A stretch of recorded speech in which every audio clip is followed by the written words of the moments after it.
चले आ रहे हैं। आज की कथा में हम लोग भगवान शंकर माता पार्वती को कथा सुनाते हैं। विश्वामित्र जी राम जी को लेने के लिए अयोध्या जी में आए। महाराज दशरथ जी से याचना करने। विश्वामित्र अग्नि के समान तेजस्वी हैं।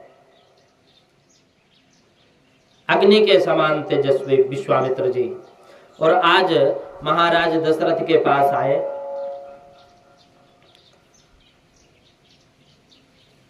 श्री राम जी को लेने के लिए। कदाचित कौशिकोऽभ्यागात् अयोध्यां ज्वलन प्रभः द्रष्टुं रामं परात्मानं जातं ज्ञात्वा स्वमायया। परमात्मा स्वयं अपनी माया से श्री राम रूप में प्रकट हुए। ऐसा जानकर वे अयोध्या जी में उनके दर्शन के लिए आए। और विश्वामित्र जी की गणना ब्राह्मणों में होती थी।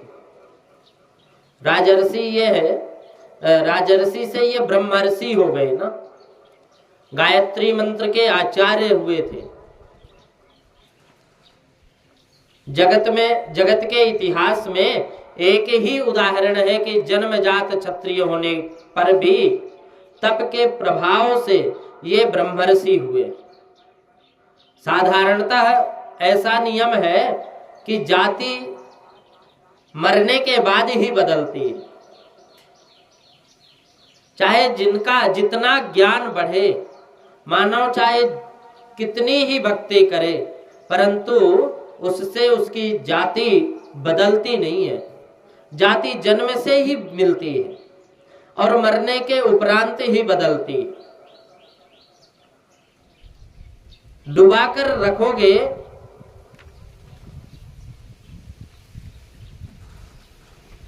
सृष्टि का ऐसा ही नियम है। करेले को 2-4 महीने तक गाड़ खांड के चाशनी में, गुड़ की चाशनी में, शक्कर की चाशनी में डुबाकर रख दो तो करेले की मिठास तो आएगी, परंतु करेले की कड़वाहट भी जाएगी नहीं, वो आएगी ही। तो जाति धर्म जन्म से ही लागू है। करेला कड़वा होता है, मीठा में उसको डुबा दो, लेकिन मीठा तो प्रभाव दिखाएगा मीठा का भी, लेकिन साथ ही साथ वो अपना कड़वाहट भी दिखाएगा। तो अपना जाति का असर तो होता है। विश्वामित्र ऋषि के लिए भी ग्रंथों में ऐसा लिखा है कि विश्वामित्र जी क्षत्रिय के घर प्रकट तो हुए, परंतु ब्रह्म बीज थे। दिया हुआ प्रसादी चरु भात ब्रह्म बीज से अभिमंत्रित था। इसलिए क्षत्रिय कुल में जन्म होते हुए भी उनकी तीव्र इच्छा थी कि मुझे ब्राह्मण होना है, मुझे ब्राह्मण होना, मुझे ऋषि होना है, मुझे महर्षि होना है। वशिष्ठ मुझे ब्रह्मर्षि कहकर के बुलाए। तो वशिष्ठ और विश्वामित्र की कथा वाल्मीकि रामायण में विस्तार से वर्णन है। भगवत कृपा कभी होगी तो वाल्मीकि रामायण का हम लोग अध्ययन करेंगे।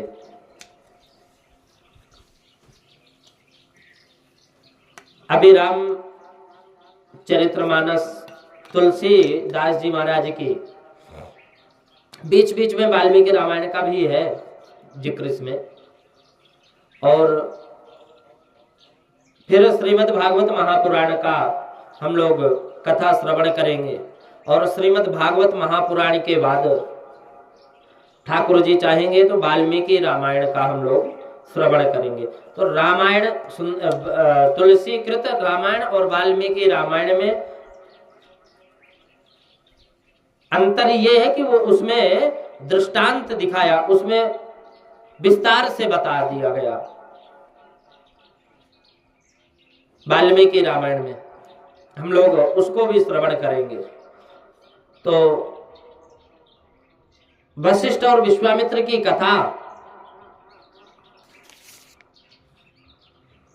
वाल्मीकि रामायण में विस्तार से है, हम लोग श्रवण करेंगे बाद में। विश्वामित्र कुश राजा के वंश में गाधी नाम के विख्यात राजा हुए थे और विश्वामित्र उन्हीं के पुत्र थे। महातेजस्वी विश्वामित्र ने अनेक वर्षों तक पृथ्वी पर शासन किया और पालन किया। एक समय वो वशिष्ठ ऋषि के आश्रम में जा पहुंचे और वहां उन्होंने कामधेनु शबला को देखा। तो कामधेनु में ऐसी शक्ति होती है कि वह इच्छित पदार्थ दे सकती है। विश्वामित्र ने शबला का प्रभाव देखा तो लोभ इनके मन में आ गया। लोभ में लक्षण का लोप हो जाता है। क्षत्रिय राजाओं को गौ ब्राह्मण प्रतिपालक कहते हैं, लेकिन गाय और ब्राह्मण की रक्षा करना है, यह क्षत्रिय का मुख्य धर्म है। परंतु विश्वामित्र जी लोभ के वशी होकर के गाय और ब्राह्मण पर अत्याचार करने को तैयार हो गए। उन्होंने वशिष्ठ ऋषि से शबला की मांग की। वशिष्ठ जी ने शबला को देने की मना कर दी। विश्वामित्र जी ने शबला को बलपूर्वक ले जाने का प्रयत्न किया। तब शबला को क्रोध आ गया और उसने अगणित सैन्य उत्पन्न की और विश्वामित्र की समस्त सेना का नाश कर दिया। विश्वामित्र के एक पुत्र को छोड़कर सभी पुत्रों का भगवत धाम पहुंचा दिए। इससे विश्वामित्र को अत्यंत खेद हुआ, कष्ट हुआ। हताश होकर उन्होंने जीवित पुत्र को राज्य सौंप दिया और स्वयं वन में जाकर के तप करने लग गए। उग्र तप से विश्वामित्र ने महादेवी को प्रसन्न कर लिया। अब महादेवी को प्रसन्न करके महादेवी से वरदान उन्होंने अनेक प्रकार के शास्त्रार्थ तथा विषयक ज्ञान, इन नए प्राप्त हुए शास्त्रार्थों से उन्होंने वशिष्ठ मुनि को आश्रम का विनाश कर दिया। पीछे वशिष्ठ मुनि को मारने गए तो वशिष्ठ जी ने अपने ब्रह्म बल से विश्वामित्र के ब्रह्मास्त्र को ही शांत कर दिया और विश्वामित्र का पराभव कर दिया। विश्वामित्र को हरा दिया। विश्वामित्र तो निर्वैर थे, न तो उन्होंने विश्वामित्र की कोई हानि की, न उन्होंने उनका कोई अनिष्ट सोचा। इन दोनों बार ही हार से विश्वामित्र ने समझा कि क्षत्रिय बल व्यर्थ है, ब्रह्म बल ही सच्चा है। क्षत्रिय बल अपने भुजा से ही तो अपना बल दिखा सकता है, लेकिन जो ये ब्रह्म बल होता है ना, ये ब्रह्म बल भजन तपस्या से दिखाता, और जब ब्रह्म बल ज्यादा हो ना तो फिर क्षत्रिय बल काम नहीं आता। कहते हैं कि दिग्बलम क्षत्रिय बलम ब्रह्म तेजो बलम बलम।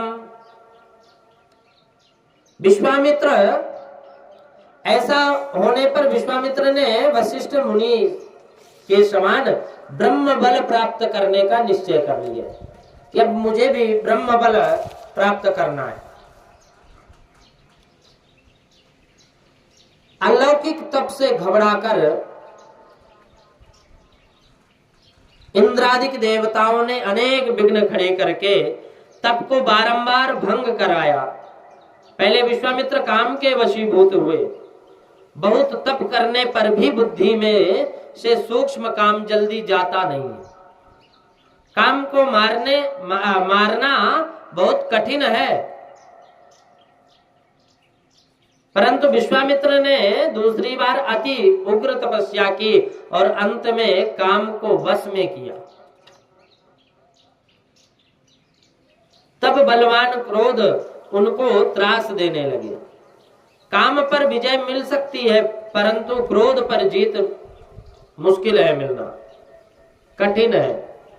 काम को वशीभूत करने में अनेक ऋषियों मुनि क्रोध करके अपने तप को भंग कर दिए।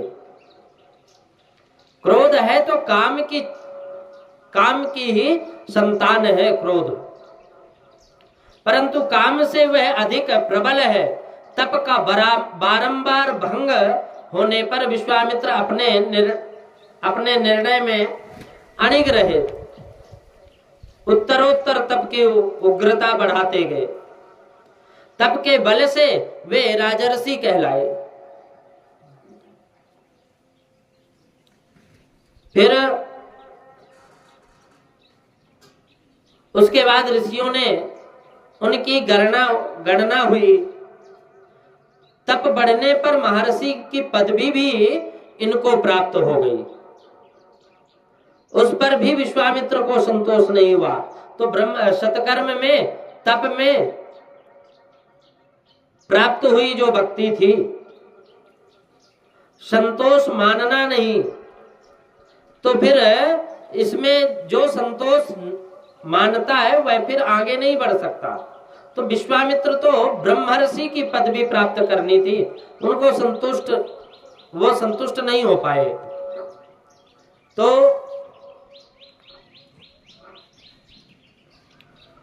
श्री राम वह फिर आगे नहीं बढ़ पाता, जो संतुष्ट हो जाता है थोड़ी ही जगह में। उसको तो मंजिल पाना है ना किसी भी व्यक्ति को। तो फिर जब तप की पराकाष्ठा आ पहुंची विश्वामित्र की,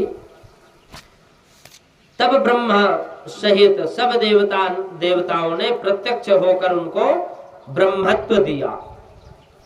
ब्रह्मर्षे स्वागतम तेस्तु तपसास्म सुतोषिता ब्रह्मण्यम तपसोग्रेण प्राप्तवानसि कौशिकः।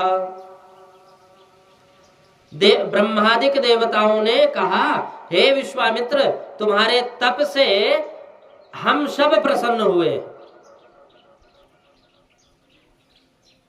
तुमने अति उग्र तप किया ना, तप के प्रभाव से तुमको ब्रह्मत्व प्राप्त हुआ है। अब तुम ब्रह्मर्षि हो गए हो,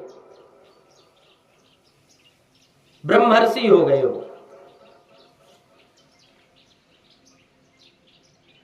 विश्वामित्र का ब्रह्म तेज अति निर्मल है। अब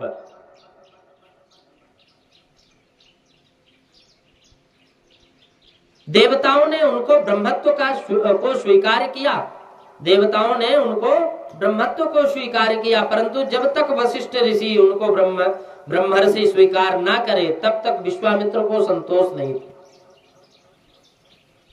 उनके ब्रह्मर्षि को वशिष्ठ ऋषि की सम्मति ना मिले तो उस ब्रह्मर्षि पद का महत्व विश्वामित्र के मन में कुछ भी नहीं था। इसके बाद एक रात्रि को विश्वामित्र जी वशिष्ठ जी के आश्रम में गए। उस समय वशिष्ठ जी अपनी पत्नी अरुंधति देवी के साथ सत्संग कर रहे थे। विश्वामित्र जी एक कोने में छिपकर खड़े हुए और पति पत्नी के बीच की बातचीत सुनने लगे। अरुंधति ने कहा कि चांदनी निर्मल, कैसी निर्मल है चांदनी रात। तब विश्वामित्र बोले कि हाँ देवी, परंतु विश्वामित्र ऋषि के ब्रह्म तेज जितनी निर्मल नहीं है। विश्वामित्र का ब्रह्म तेज अति निर्मल है। तो विश्वामित्र जी ने जब यह सुना, वे विचार करने लगे कि ये वशिष्ठ ऋषि कितने महान हैं, मैंने इनके साथ कितना वैर किया, इनके 100 पुत्रों को जलाकर भस्म कर दिया, फिर भी इनको मेरे प्रति हृदय में किसी प्रकार का कुभाव नहीं, उल्टा सद्भाव है। मैंने भयंकर शत्रुता की, फिर भी मेरी प्रशंसा कर रहे हैं, अपने पत्नी से प्रशंसा करते हैं और भी मेरे परोक्ष में। ऐसा महान कोई भी नहीं हुआ। वशिष्ठ जी ने वैर नहीं किया, कुटिल प्रसंगों के समय भी उन्होंने स्वयं ही सब सहन कर लिया।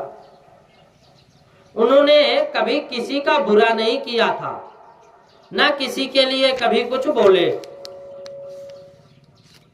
विश्वामित्र ने उनको बहुत कष्ट पहुंचाए।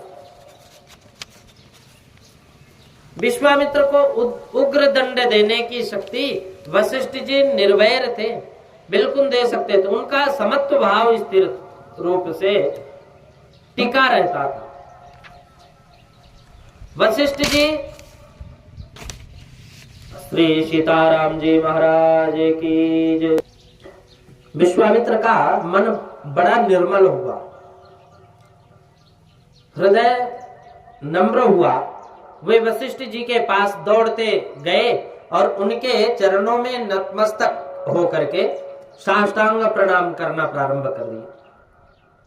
वशिष्ठ ऋषि ने उनको आलिंगन दिया और हंसकर कहा कि पधारो ब्रह्मर्षि।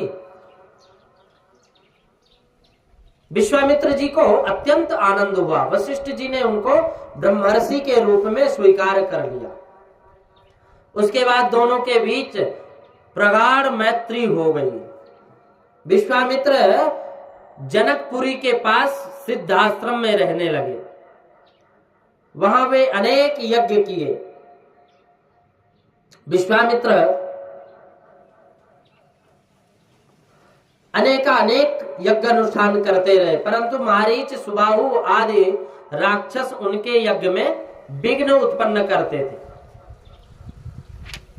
विश्वामित्र ने विचार किए कि भगवान अयोध्या जी में प्रकट हुए और इस यज्ञ का तो एक निमित्त है, इस निमित्त में मैं भगवान को यहां ले आऊं, संपूर्ण दिवस परमात्मा के दर्शन करूंगा। कोई भी सत्कर्म का निमित्त हो और उस सत्कर्म में भगवान याद आए, प्रभु के दर्शन हो, तो वह सत्कर्म सफल हो जाता है। फिर सत्कर्म करते हुए भगवान को भुला दे तो सत्कर्म का कोई मूल नहीं है। जिस कार्य से प्रभु प्रसन्न हो वही सत्कर्म है। सत्कर्म को यज्ञ कहते हैं। दान, तप, जप, यज्ञ अथवा ऐसे अन्य सत्कर्म करो, उसके साथ प्रभु का नाम स्मरण अवश्य करना चाहिए। प्रभु स्मरण बिना सत्कर्म अभिमान उत्पन्न करता है। सत्कर्म से पुण्य मिलता है, परंतु प्रभु मिलते नहीं। परमात्मा तो नाम स्मरण से द्रवित होकर द्रवित हृदय से आते हैं। प्रभु स्मरण बिना हृदय की शुद्धि नहीं है। हृदय शुद्ध ना हो तब तक परमात्मा पधारते नहीं। इसलिए जिस समय सत्कर्म करो उस समय प्रभु का स्मरण करो, निष्काम भाव और दीनता से उनको याद करो। विश्वामित्र समर्थ हैं, किसी भी अन्य की सहायता के बिना अकेले ही सब राक्षसों को मार सकते हैं।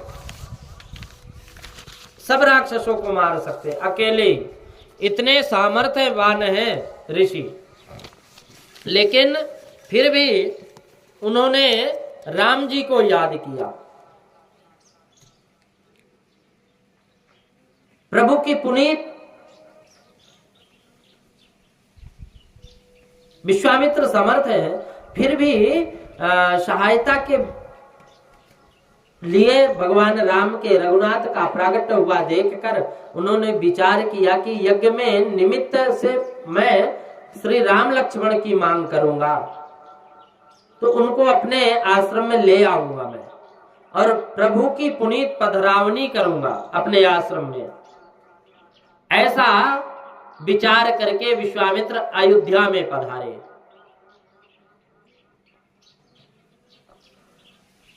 विश्वामित्र ऋषि ने गंगा का वंदन किया। सरजू जी की महिमा महापुरुषों ने बहुत सुंदर अक्षरों में वर्णन की है। सरजू जी साक्षात श्री राम गंगा है। सरजू जी का नाम है श्री राम गंगा। सरजू जी में स्नान करने से पाप जलते हैं। किसी समय तुम अयोध्या जाओ तो खूब याद रखकर सरजू जी के राम घाट पर स्नान करना। अयोध्या में सरजू जी का प्रभाव विशाल है। वहां लगभग 200-300 घाट है, बल्कि ज्यादा ही।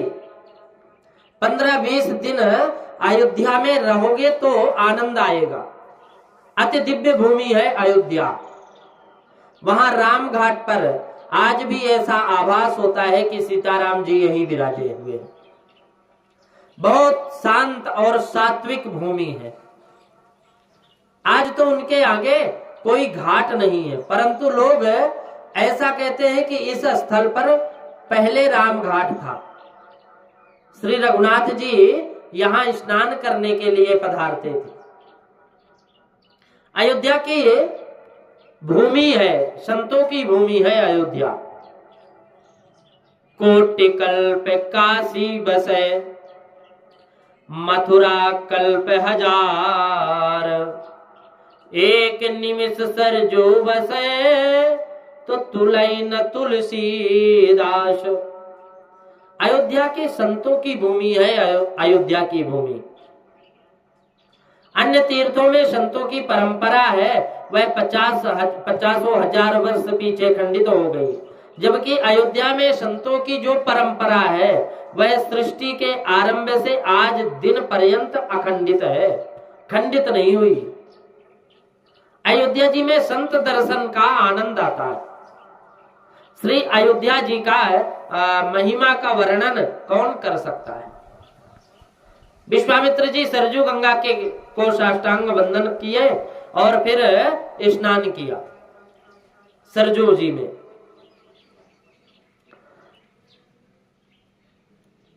स्नान करके तीर्थ में विश्वामित्र जी ने सरजू को जब एक बात और है, तीर्थ में ना सामान्य जल नहीं होता। तीर्थ में कुल्ला नहीं करना चाहिए, साबुन नहीं लगाना चाहिए, स्नान करना नहीं, तीर्थ में कपड़ा धोना नहीं, साबुन लगाकर स्नान नहीं करना चाहिए, कपड़ा धोना नहीं चाहिए। तीर्थ देव का वंदन किया, तीर्थ देव का वंदन करके ही स्नान करना चाहिए, डुबकी लगाकर। शरीर को शुद्ध करके घर में प्रथम शरीर शुद्धि का स्नान करके पीछे तीर्थ में स्नान करना अति उत्तम है। अगर हम कहीं तीर्थ में जाते हैं तो जहां हम रुके हैं पहले हम अपने नित्य कर्म से निवृत्त होकर के एक बार स्नान कर लें और फिर बाद में दोबारा स्नान करें। वो स्नान तीर्थ स्नान में करना चाहिए। तीर्थ में तन का नहीं मन का मैल धोना है। शास्त्रों में लिखा है कि शरीर को शुद्ध करके घर में प्रथम शरीर शुद्धि का स्नान करके फिर पीछे तीर्थ में स्नान करना अति उत्तम है। कितने ही लोग गंगा के किनारे नर्मदा जी के किनारे हैं, परंतु ठंड पड़ती हो वर्षा पड़ती हो तो गंगा जी को नर्मदा जी को वंदन करते नहीं। उनमें स्नान भी करते नहीं। तीर्थ में जाकर जो तीर्थ देव का वंदन ना करे, जो स्नान ना करे, वह तीर्थ का अपमान करता है। स्नान करो, तीर्थ में उपवास करो। उपवास करने से शरीर की शुद्धि होती है और शरीर में सात्विक भाव जागृत होता है, पाप भस्म होता है। तीर्थ में भूमि पर शयन करना चाहिए। धर्मशाला की खटिया पर सो तो कोई महत्व नहीं है तीर्थ में जाने का। जिस खटिया पर किसी ने पाप किया होगा उस पर सोने से वह तुमको भी पाप लगेगा। स्नान को पवित्र, स्थान को पवित्र बनाओ, अपना वस्त्र बिछाओ, माला करो और फिर सो जाओ। तीर्थ में मौज मजा मत करो। तीर्थ में केवल घूमने फिरने की भावना से मत जाओ। तीर्थ में क्रोध नहीं किया जाता, किसी की निंदा नहीं करनी चाहिए। कितने ही लोग तीर्थ में जाकर भी पाप करते हैं। अन्य क्षेत्रे कृतं पापम तीर्थ क्षेत्रे विनश्यते, और तीर्थ क्षेत्रे कृतं पापम वज्रलेपो भविष्यति। बहुत पाप लगता है, अन्यत्र किया हुआ पाप तीर्थ में जाकर धुल जाता है, परंतु तीर्थ में किया हुआ पाप, उसको जो तीर्थ में पाप करता है उसको बहुत भारी सजा मिलती है। एक एक तीर्थ में एक एक पाप छोड़ो, एक एक त्याग बढ़ाओ, परमात्मा के लिए अतिशय प्रिय वस्तु का त्याग करो तो परमात्मा को दया आएगी। और जब दया आएगी तो तीर्थ में जाकर काम क्रोध जैसे विकार छोड़ो। तीर्थ में ब्रह्मचर्य का पालन करो, सत्संग करो, जप करो, जैसे विकार छोड़ो। तीर्थ में तप और संयम से पवित्र होकर भावना से तीर्थ बनाओ, अपने शरीर को ही तीर्थ बनाओ। अयोध्या वैराग्य की भूमि है। सरजू जी यमुना जी का किनारा भक्ति भूमि है, ब्रज भूमि प्रेम भूमि है, काशी गंगा का किनारा ज्ञान भूमि है, नर्मदा का किनारा तपो भूमि है। गंगा जी और नर्मदा जी का वाहन है मगर, यमुना जी और सरजू जी का वाहन है कछुआ। श्री गंगा जी नर्मदा जी का नर्मदा जी ये ज्ञान स्वरूपा है। ज्ञान मोह रूपी मगर को मारता है, अज्ञान का विनाश करता है। श्री यमुना जी और सरजू जी भक्ति स्वरूपा है। इनका वाहन कछुआ अपने को स्थिर प्रज्ञ बनाता है। स्थिर प्रज्ञ का लक्षण वर्णन करते हैं, करते समय भगवान को भी कछुआ याद आ जाता। जरा भी भय सा लगा कि कछुआ एकदम अपने सब अंगों को सिकोड़ लेता है, समेट लेता है, अपने खोतर में खींच लेता है, अंदर ही अंदर खोतड़ी में सबको एकत्रित कर लेता है। इंद्रियों के विषय मनुष्य के लिए भय रूप है, और जो इन विषयों में से अपनी सर्वेंद्रियों को समेट लेता है, खींच लेता है, उसकी बुद्धि स्थिर हो जाती है। सरजू जी में स्नान करके विश्वामित्र दशरथ महाराज के आंगन में दरबार में पधारे।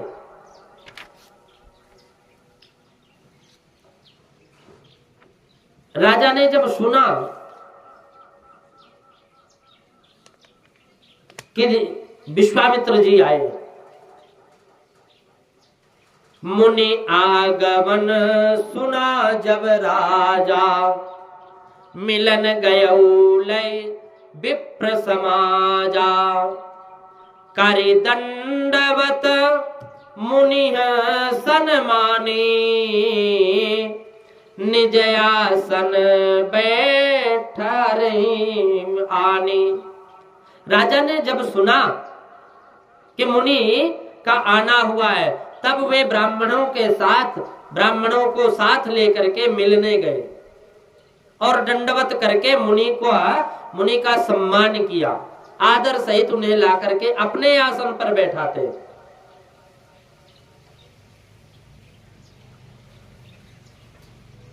अपने आसन पर बैठाते। चरण पखार कीन अति पूजा, मौसम आजो धन्य नहीं दूजा। राजा अपने आप को धनवान समझते हैं। धन्य, मेरे समान आज दूसरा कोई धन्य नहीं है। फिर अनेक प्रकार भोजन करवाए। विधिवती विविध भांति भोजन करवाया, मुनिवर हृदय हरसि अति पाया। मुनि को अच्छी तरह भोजन करवाए। विविध भांति के अनेक प्रकार के भोजन करवाते हैं। और मुनिवर हृदय हरस अति पावा, मुनिवर का हृदय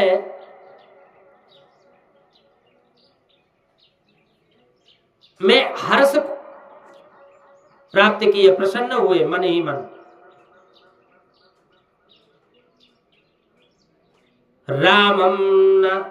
रामम च लक्ष्मणं चापि मह्यं देहि कियद्दिनम्। विश्वामित्र ने राजा दशरथ से कहा कि मैं कुछ विशेष मांगने आया हूं। जिस घर में आप, जैसे राम जी, दशरथ जी महाराज कहते हैं, महाराज आप का आगमन कैसे हुआ, किस कारण हुआ?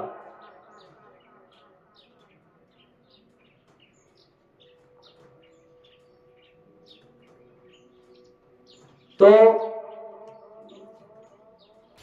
एक बात बताऊं, पवित्र ब्राह्मण परमात्मा की ही मांग करते हैं, वे दूसरा कुछ नहीं मांगते। विश्वामित्र मांगते हैं परंतु भगवान को ही मांगते हैं। राजन, मुझे अन्य कुछ आवश्यकता नहीं है। मेरे यज्ञ में राक्षस विघ्न करते हैं। तुम राम और लक्ष्मण को कुछ समय के लिए मुझे दे दो।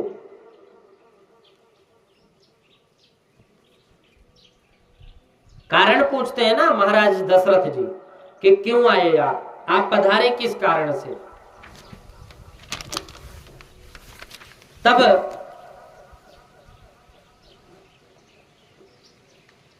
विश्वामित्र जी कहते हैं कि असुर समूह सतावहि मोहि, मैं जाचन आयऊं नृप तोहि।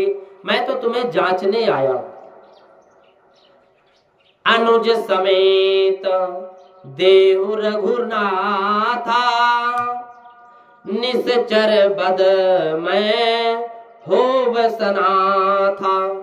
राम लक्ष्मण राक्षसों का विनाश करेंगे, मेरा यज्ञ परिपूर्ण करेंगे। विश्वामित्र कहते हैं कि मैं रामचंद्र जी की मांग की तो दशरथ महाराज का उत्साह बंद हो गया। वो हाथ जोड़कर बोले, गुरुदेव मेरे राम को मेरी आंखों से दूर मत करो। एक साधारण पिता, साधारण पुत्र को एक पिता अपने आंखों से ओझल नहीं कर सकता।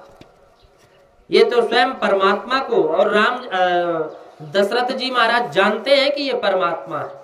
उन परमात्मा को आज अलग कैसे हो, परमात्मा को दूर कैसे करें?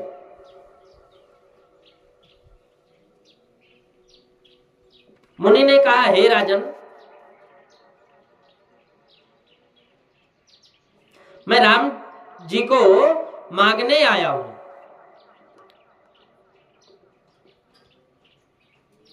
हाथ जोड़कर बोले गुरुदेव, दशरथ जी बोले हाथ जोड़कर कि गुरुदेव, मेरे राम को मेरी आंखों से दूर मत करो। मैं राम को रोज निहारता हूं, रोज देखता हूं, फिर भी इनको देखने से मन की तृप्ति नहीं होती। दर्शन से जिसको तृप्ति हो उसकी सच्ची भक्ति, कच्ची भक्ति है, सच्ची भक्ति नहीं है। वैष्णव दर्शन का लोभी होता है, एक बार, हजार बार, अनेक बार दर्शन करे तो भी उसको तृप्ति नहीं होती। दशरथ महाराज ने कहा कि अपने राम को देखते रहने से मेरा मन तृप्त होता है, तृप्त नहीं होता। गुरुजी, वृद्धावस्था में आप सबके आशीर्वाद से मेरे घर 4 बालक हुए हैं। गुरुजी, वृद्धावस्था में 4 बालक हुए, ये चारों बालक मुझको बहुत प्यारे लगते हैं और इनमें मेरा राम तो मुझको प्राणों से भी प्यारा है, मुझको प्राणों से भी प्यारा लगता है मेरा राम, मेरा पुत्र, इसी से मुझको प्यारा लगता है। ऐसा नहीं है कि एक ही प्यारा लगता, मेरे राम में बहुत सद्गुण भरे हुए हैं। शत्रु जिसकी प्रशंसा करे वह प्रशंसा कच्ची होती है। जहां तुम्हारा प्रेम है, स्नेह है, वहां तुमको कोई दोष दिखाई नहीं देगा। उसकी प्रशंसा करो, इसमें क्या आश्चर्य है। पुत्र का विवाह ना हुआ हो तब तक उसकी माँ भी इसके विषय में झूठी प्रशंसा करती रहती है। बहुत चतुर है, रूपवान है, अरे कैसा चतुर है, यह तो संसार को अच्छी तरह खबर है। घर के लोग प्रशंसा करें वह सच्ची नहीं है, शत्रु प्रशंसा करे वो सच्ची है। और यहाँ महाराज दशरथ ने कहा, गुरुजी, मेरा राम सबको प्यारा लगता है, आपको अधिक तो क्या कहूं, इस जगत में, जगत के इतिहास में मेरे राम जैसा पुत्र नहीं है। और मुझको ऐसा लगता है कि भविष्य में ऐसा बालक होगा भी नहीं। मेरे राम दिन में 2 बार मुझे साष्टांग वंदन करता है, प्रणाम करता है। वह बहुत भोला है, बहुत शर्मीला है, अपनी तीनों माताओं का वह बहुत सेवा करता है, छोटे भाइयों की हमेशा देखभाल करता है। मेरा राम बहुत पवित्र है, वह कभी आंख ऊंची कर कर किसी स्त्री को नहीं देखता, वह संयम की मूर्ति है। राम जी का वर्णन करते करते राम जी का वर्णन करते करते महाराज दशरथ की आंखों से अश्रुपात बहने लगे, हृदय पिघल गया। वे कहने लगे, गुरुदेव, मैं आपसे स्पष्ट कहता हूं, जल बिना कदाचित मछली जीवित रह सकती है, परंतु राम को बिना देखे यह दशरथ जीवित नहीं रह सकता। महाराज दशरथ ने जो कुछ कहा वह अक्षरशः सत्य है, इसमें तनिक भी अति संयुक्ति नहीं है। गुरुजी, मैं राम का वियोग सहन नहीं कर सकता। कहो तो मैं राज्य दे दूं, कहो तो अपने प्राणों को दे दूं,